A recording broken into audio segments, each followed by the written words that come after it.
Il écrivait nu, dans sa chambre, pour trouver de l'inspiration et est un des plus grands écrivains du XIXe siècle.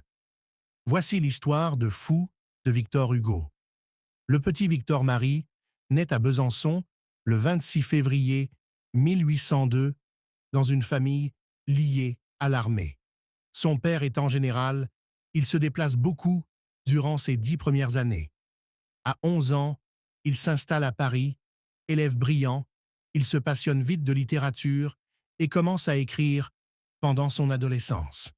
À 20 ans, il publie son premier recueil de poésie, Odes et poésies diverses. Il se consacre très vite au mouvement romantique, où il se forgera une renommée grâce à sa pièce de théâtre Hernani, qui fera succès et scandale. À cette même époque, il écrira Notre-Dame de Paris en 1831, racontant la vie du sonneur de la cathédrale parisienne et d'une belle gitane du nom d'Esmeralda. Quelques années plus tard, il écrira Les Misérables, véritable chef-d'œuvre de la littérature française qui lui vaudra une renommée mondiale. Engagé dans la politique, Victor Hugo véhicule des idées républicaines et sociales.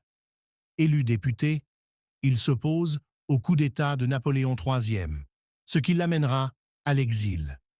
Il vivra pendant plus de 20 ans en Belgique, puis dans des îles anglaises où il écrira Les Contemplations, recueil de poésie dédié à sa fille Léopoldine, tragiquement noyée en 1843.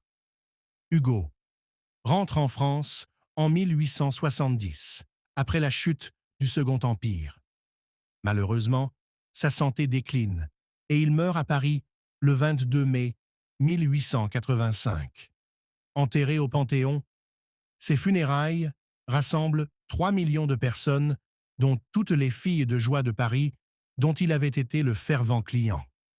Encore aujourd'hui, il reste une figure emblématique de la littérature française.